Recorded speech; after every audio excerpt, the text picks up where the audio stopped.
하나님의 은혜 가운데 여러분들과 벌써 3일간의 교제를 나누면서 친해진 것 같습니다. 집에 돌아가려고 하니까 아쉬운 마음이 벌써 앞서는데요. 하나님의 말씀 속에서 우리가 가장 아름다운 교제를 나누는 모습은 말씀을 듣고 그 들은 말씀을 그대로 믿고 믿은 대로 순종하는 삶을 사는 것이 서로에게 좋은 교제가 되고 서로를 존중해 주는 가장 아름다운 열매가 되는 것입니다. 그래서 정말 아쉬운 마음 갖고 제가 여러분들을 위해서 늘 기도하고요. 또 여러분들은 혹시 기억나는 말씀 있으면 그 말씀 붙잡고 늘 믿음으로 또 실천해서 순종하는 삶을 살 때 우리 하나님의 영광을 받으시고 또 우리 교회가 주님의 은혜 가운데 더 풍성한 삶을 사는 귀한 역사를 이루게 될 줄로 믿습니다. 이런 아름다운 일들을 위해서 하나님께서 귀한 종 우리 박 목사님을 세워주셨습니다. 오늘은 보니까 김태경 목사님 네 분도 같이 앉아 계신데요. 목사님 이렇게 세워주시고 읽어놓으시고 또 이렇게 귀한 우리 목사님 같은 분에게 또 이렇게 물려주셔서 박 목사님이 여러분들을 섬길 수 있는 좋은 장을 벌써 한 7년간 해올 수 있도록 하나님의 은혜를 주셨습니다. 교회가 50주년이 되었다는 그 말씀을 들으면서 저는 이 성회를 준비하면서 가슴 벅찬 마음으로 준비를 했습니다. 희년은 이제 모든 것들을 제자리로 돌려놓는 것입니다.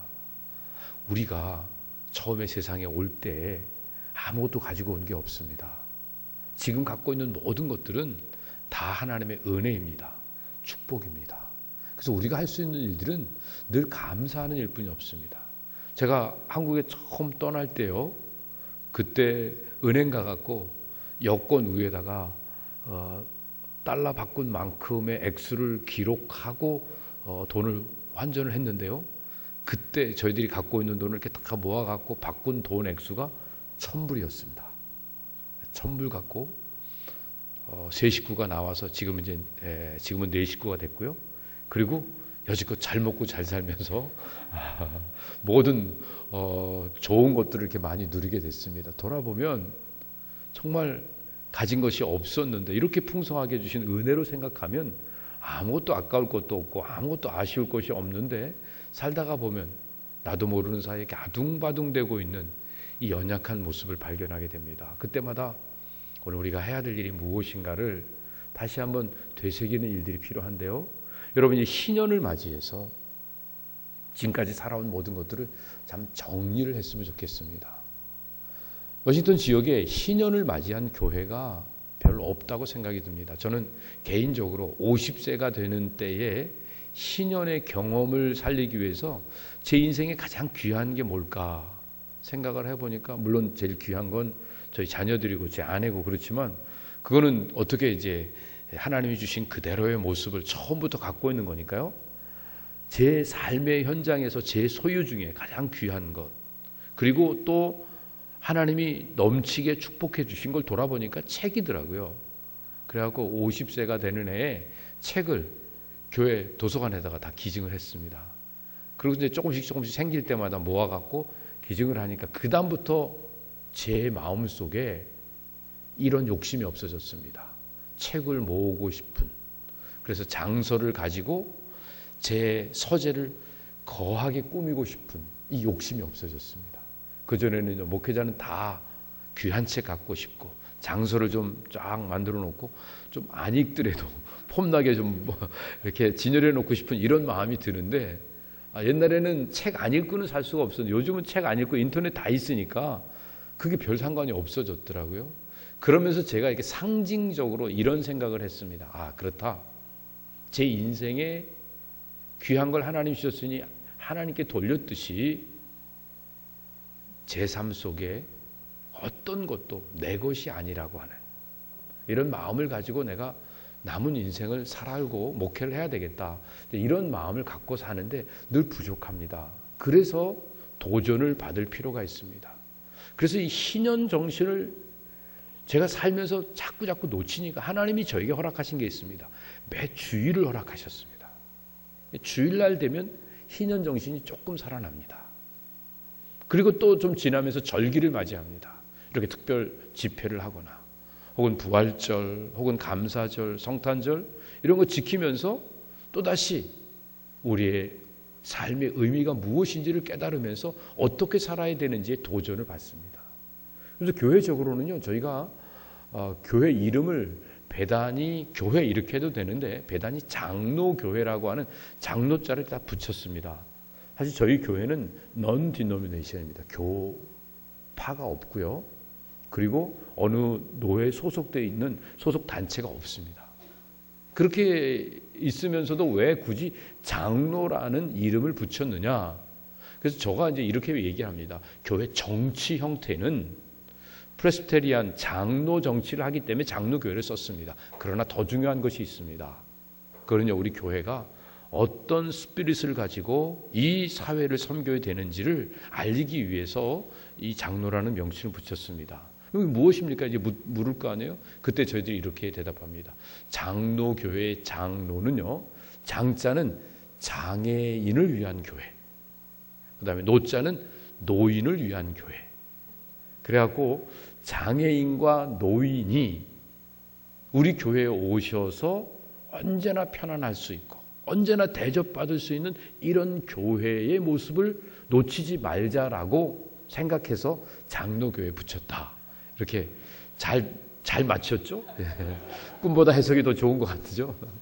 근데 여기 와보니까 여기도 교회 이름이 어떻게 되죠? 예? 한인 장로교회니까 박 목사님도 그렇게 해도 될 것 같은데요, 그렇죠? 우리 한인 장로교회도 장애인과 노인이 존중받고 행복해하는 교회로 만들어가게 될 줄로 믿습니다. 아직은 장애인이 아무도 안 계신 것 같은데요. 장애인이 안 계신 이유는요, 오면 불편하니까 그렇죠. 퍼센테이지가 10%가 넘는데요. 워싱턴 지역에 여러분 한번 생각해 보세요. 몇 명이 되는가? 근데 그건 통계적으로 나온 거고요. 100분의 1만 생각해 보세요. 워싱턴 지역에 10만이 있다고 해보세요. 10만의 100분의 1이면 어떻게 되죠? 계산이 잘 안 되나요? 1000명이면 1000명 장애우들이 어디 갈 데가 어디 있습니까? 뭐 몇몇 큰 교회에서 장애우 교실을 만들고 예배를 준비하는데요. 제가 가보니까 5명, 10명이에요. 그럼 나머지 분들은 다 어디 계실까요? 집에서 숨어 계실 거 아니겠어요? 그분들의 마음이 열릴 수 있도록 우리가 뭔가를 준비를 하면 좋을 것 같습니다. 제가 보니까 다 준비됐어요. 들어오는 엑시트도 액세스 하는 그런 데도 다 준비됐고요. 이것도 다 1층으로 다 이렇게 되어 있는 교회 별로 많지 않거든요. 얼마든지 이 또 넓은 공간에 다 휠체어 다 올 수 있고 너무 좋은 것 같습니다. 그리고 이제는요, 시대가 100세 시대가 됐습니다. 제가 아는 어떤 어르신은요, 백수하셔야죠. 그럼 싫어하세요. 왜 그런가 생각해 보니까 그 어르신이 95세가 다 되셨거든요. 아니 그럼 나보고 5년만 더 살란 말이야. 그래갖고 그 어르신한테는 제가 표현할 때 120수 하셔야죠. 그럼 호호 너무 오래 사는 거 아니야? 그래가면서 이제 웃음 짓고 그러시더라고요. 이제 100세 시대예요. 그런데 65세에 은퇴하고 남은 세월 35년간을 사셔야 되는데요. 조금 더 지나면 40년도 될지도 모르잖아요. 여러분 미국 와서 몇 년 됐어요? 20년, 30년 됐다고 긴 세월 동안 고생했다고 그러는데요. 그거보다 더 많이 사셔야 돼요, 앞으로. 그런데 그 많은 세월 동안 그냥 살 수는 없잖아요. 행복하게 살아야죠. 그래서 그 행복하게 사는 일들을 누가 할 수 있을까요? 정부에서 리타이먼트 줘요. 그래서 소셜 받고 또 지원 받고 그래서 어느 정도 먹고 사는 문제는 해결되는데 사람이 빵만 갖고 어떻게 살아요? 밥이 아무 데 가면 먹을 수 있지만 따뜻한 밥 드시고 싶잖아요. 좀 대접받으면서 드시고 싶잖아요. 먹어 그리고 밥 차려놓고 구박 주는 데는 이제는 그 정도는 안 먹어도 살 수 있을 기름기가 우리한테 있잖아요. 그렇죠? 이 베들레헴이 충분히 한 며칠은 몇 달은 감당을 할 거예요. 그런데 세상은 연세 드신 어르신들에 대해서 점점 괄세를 하기 시작합니다. 힘이 없는 것 같고 소망이 없는 것 같으니까. 그런데 그분들을 교회로 모셔야죠.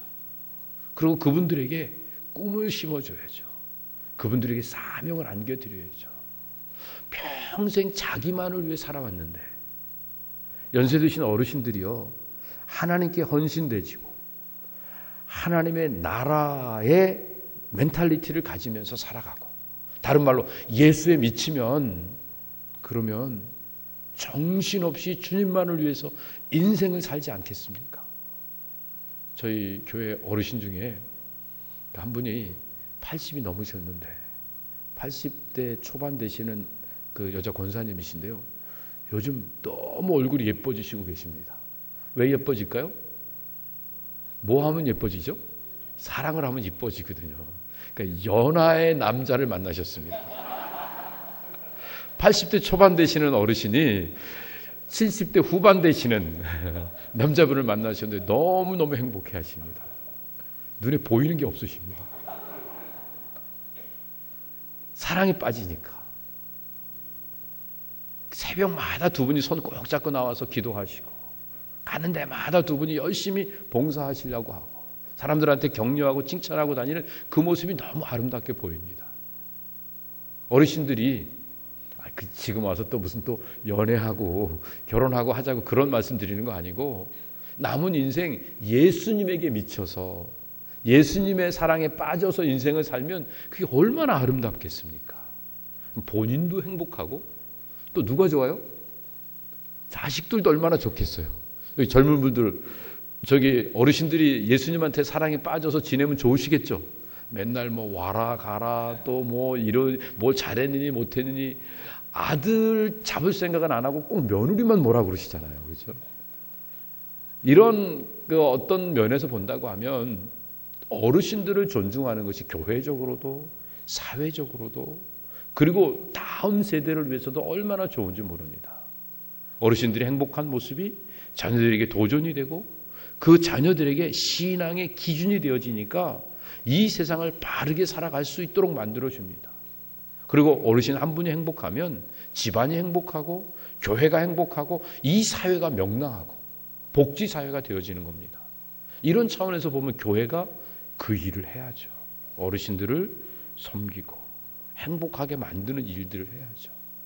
그러기 위해서는 무슨 생각을 가져야 됩니까? 이 희년 멘탈리티가 필요한 겁니다. 쏟아 부어도 별로 소득이 될 거 없는 것 같은 곳에 내 인생을 쏟아 부으면 여기에 결실이 맺혀지는 겁니다.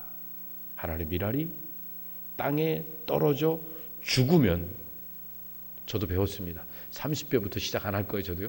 60배, 100배 결실을 맺지만 그냥 그대로 있으면 그냥 썩어버리고 마는 겁니다. 여러분의 인생 70, 80, 90 사시다가 그냥 썩어지고 사라지고 마는 인생으로 끝내기를 원하시는 분은 아무도 없을 줄 압니다. 우리가 좀 더 아름다운 인생을 살도록 챌린지를 주십니다. 그런 면에서 보면 여러분들이 이렇게 희년을 넘기는 오래된 전통 있는 교회에 다니는 것도 하나님이 주신 분명한 축복인 줄로 믿습니다. 아멘을 이렇게 해갖고 설교가 계속 진행이 될까요? 여러분들이 이렇게 이런 교회에서 신앙생활을 하는 것도 하나님이 주신 분명한 축복인 줄로 믿습니다. 그런데 축복에는 사명이 있습니다. 무슨 사명이요? 그 축복을 사람들에게 나누어야죠. 그러기 위해서는 어떻게 해야 될까요? 테레사 수녀가 노벨상 수상을 할 때 이렇게 묻습니다. 당신 무슨 일을 했습니까? 제가 볼 땐 대단한 일을 한 것 같지 않은데 어떻게 노벨상을 감히 받을 수 있습니까? 그는 이렇게 이야기를 했습니다. 저는 정말 작은 일을 했습니다. 그런데 저는요, 위대한 하나님의 사랑을 가지고 그 일을 했습니다. 우리가 하는 일은 별거 아니에요. 해도 되고 안 해도 되는 일들이에요. 그런데 우리는 하나님의 사랑을 가지고 위대하신 주 찬양드렸죠. 그 하나님의 How great Lord is great. 하나님이 얼마나 위대하신지 우리 주님의 그 위대하심을 찬양하며 감격해하며 하는 그 일들은 세상이 감당하기 어려운 위한 역사를 만들어내는 것입니다. 믿음의 선진들은요, 아름답고 위대한 삶을 살았습니다. 그들의 위대함은 그들의 인격이나 실력에 있지 않았습니다. 그들의 믿음에 있었습니다. 그 믿음은 무엇입니까? 더 나은 본향을 향해서 발걸음을 옮겨갔습니다. 더 나은 본향은 어디일까요? 이 땅이 아니라 위입니다. 하늘나라입니다. 하나님 나라의 가치를 가슴에 담고 그것을 이 세상에 실현하기 위해서 어떤 시련도 역경도 믿음으로 감내해내는 삶을 살았습니다. 우리도 똑같이 고생하고 사는데요, 우린 더 나은 본향이 아니라 더 나은 환경을 만들고 조건을 만들기 위해서 우리는 얼마나 열심히 노력하며 사는지 모릅니다. 땅의 것들은 다 썩을 것들입니다. 없어질 것들입니다. 이것을 보배로 삼고 인생을 살다 보면 우리도 허무해질 수밖에 없게 됩니다. 이제는 남은 인생이 좀 더 가치 있고 보람된 삶을 살았으면 좋겠습니다. 인생의 문제는 딱 한 가지예요. 다 따지고 보면 딱 한 가지예요. 얼마나 고생했는지, 얼마나 어려웠는지, 얼마나 힘든지, 이건 하나도 문제가 아니에요. 아무리 어려웠어도요, 어려운 수고를 한 대가가 나타나고 그 열매가 있으면 보람되고 행복해요. 자식을 위해서 뼈 빠지게 고생했는데 자식이 성공했다. 얼마나 행복합니까? 그게 오히려 훈장 아닙니까? 그런데요, 열심히 수고했고 많은 노력들을 다 들였는데 남은 게 없다. Nothing.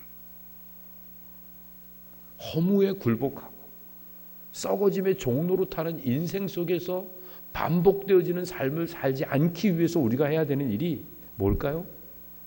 하나님의 인자하심을 바라보는 겁니다. 하나님은 지금도 하나님의 인자하심을 바라보는 자를 찾고 계십니다.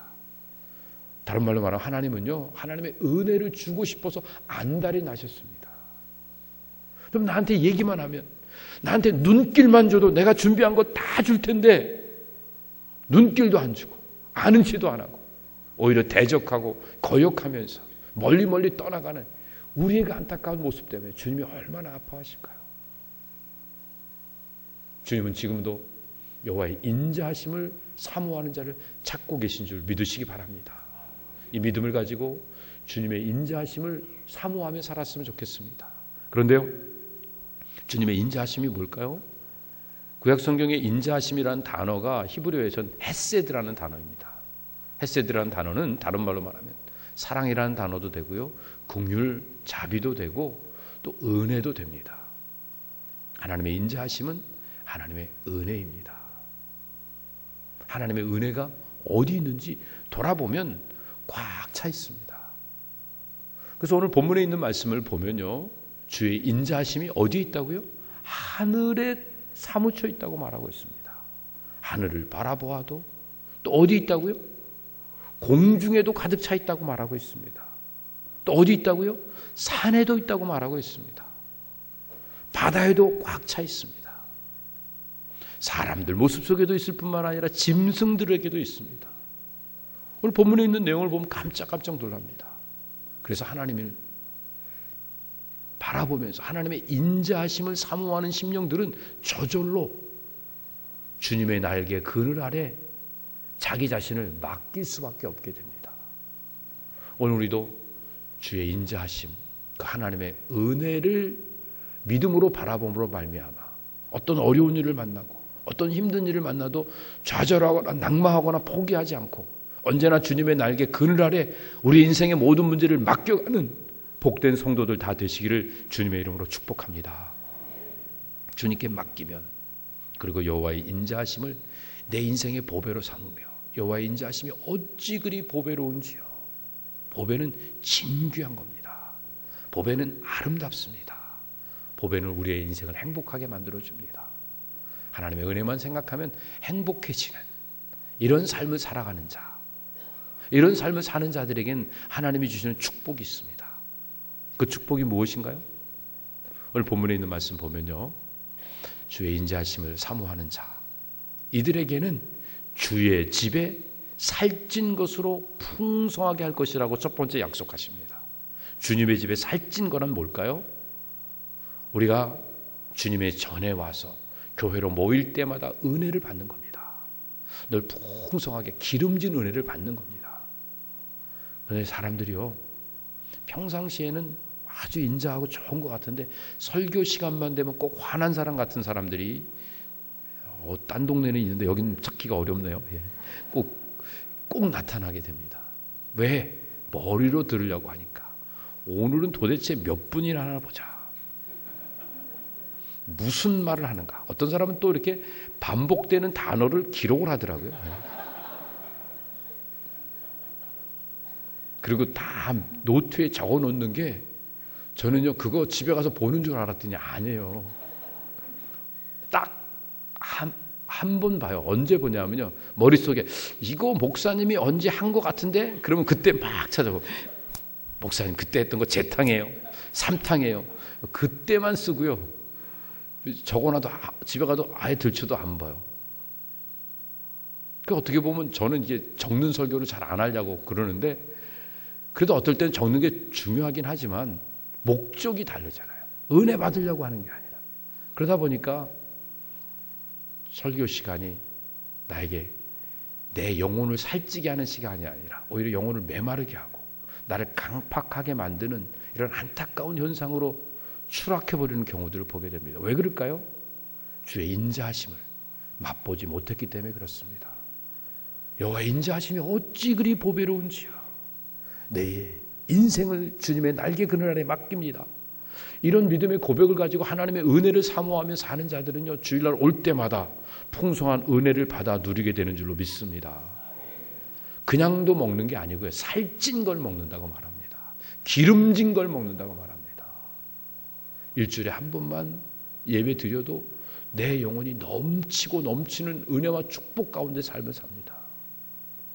저희 교회 사업하시는 분이 여러 분 되시는데요, 그분들이 가끔씩 간증을 이렇게 하십니다. 목사님, 주중에 사업을 하다 너무너무 힘들 때 목사님에게 찾아가서 상담받고 기도받고 그러고 싶은데 목사님 바쁠까 봐 제가 그냥 목사님 봐드리냐고 그냥 넘겼는데, 그럴 때마다 주일날 와서 엎드려 기도하고 주의 말씀을 들으면 어디서 그런 아이디어가 생기는지, 일주일 동안의 모든 문제가 주일날 강단에서 흘러나오는 메시지를 통해서 다 해결되는 걸 너무너무 많이 경험했습니다.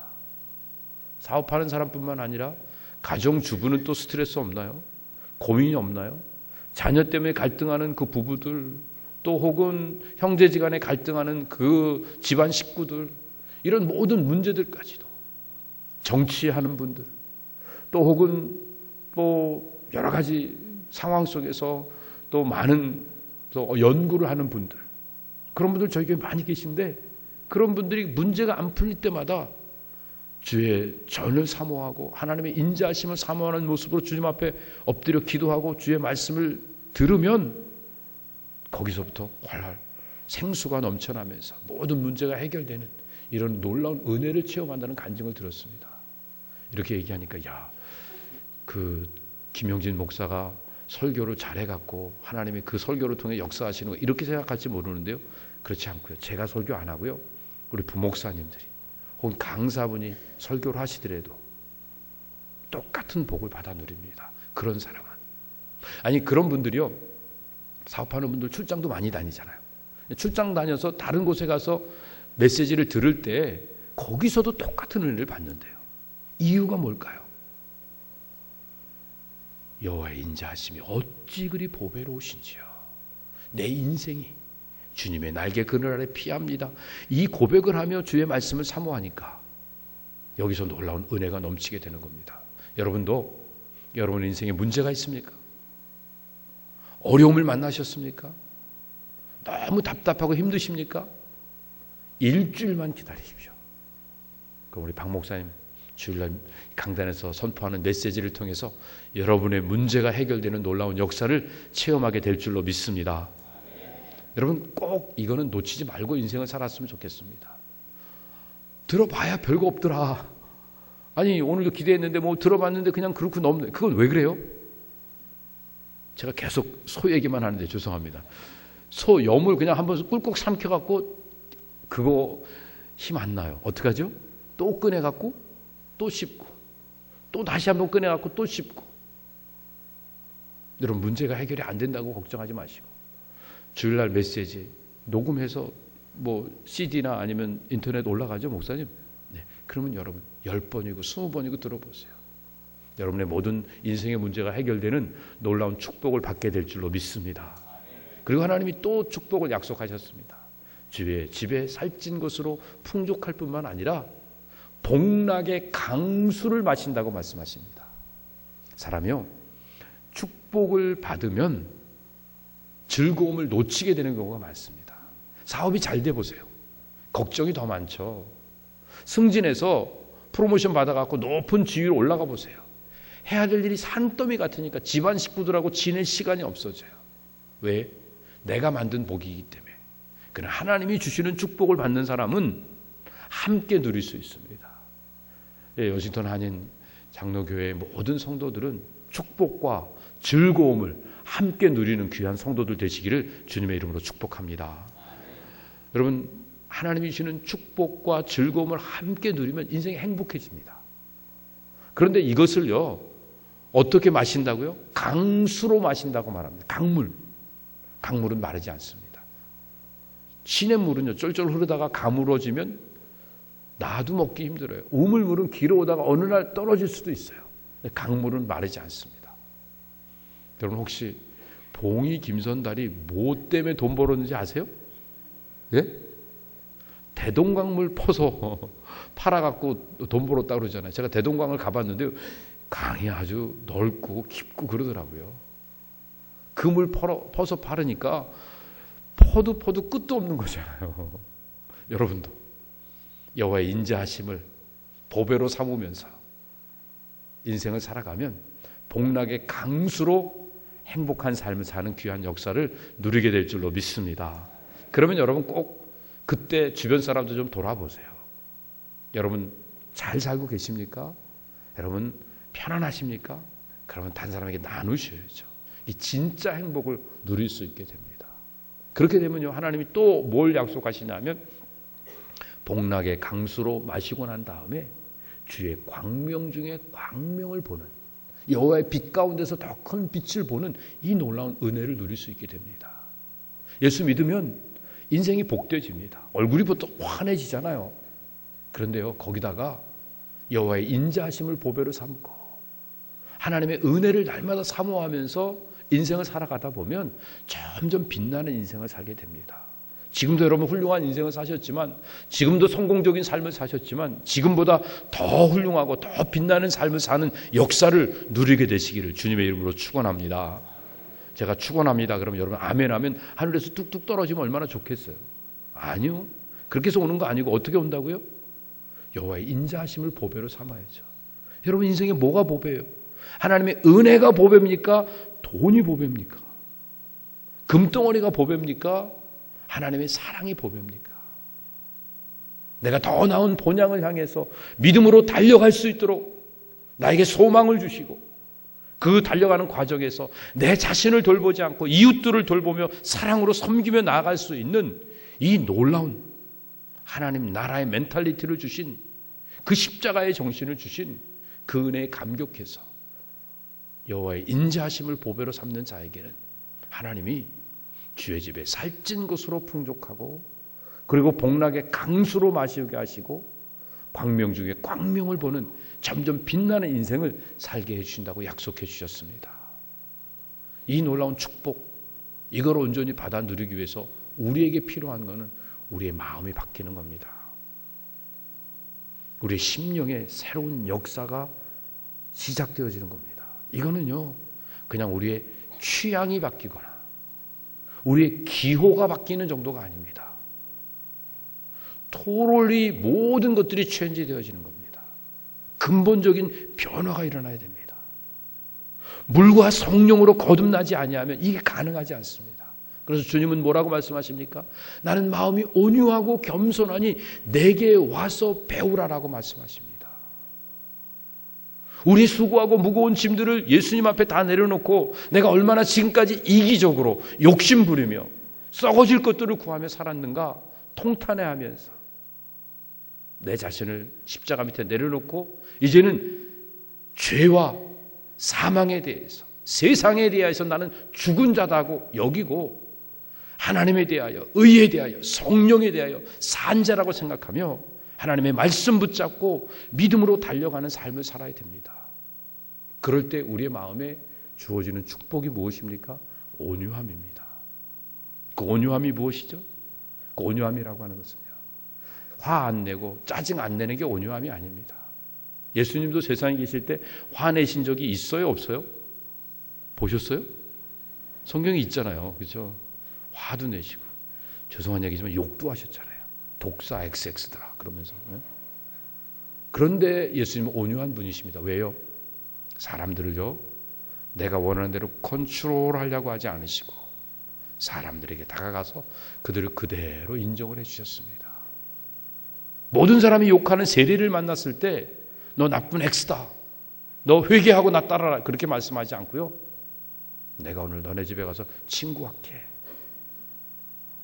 그 사람을 있는 그대로 품어주셨습니다. 현장에서 가늠하다 잡힌 여자, 돌멩이 맞아 죽어도 시원치 않을 그 여자를 나는 너를 정죄하지 않는다,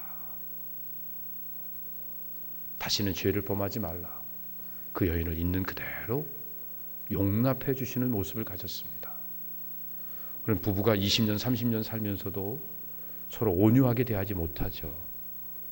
조금만 내 마음에 안 들면 당신은 내 아내로서 내 남편으로서 이거 이렇게 해야 된다고 자꾸 컨트롤하죠. 내가 난 자식이라고 내가 원하는 일 시키려고 얼마나 애를 썼습니까? 이건 온유한 마음이 아닙니다. 진짜 온유한 건요, 상대를 존중해 주는 겁니다. 내가 그 사람을 컨트롤해서 끌고 가려고 하는 게 아니라 그 사람이 말하는 게 뭔지, 생각하는 게 뭔지, 그 사람이 원하는 게 뭔지 들어주고 그 사람을 있는 그대로 사랑해 주는 겁니다.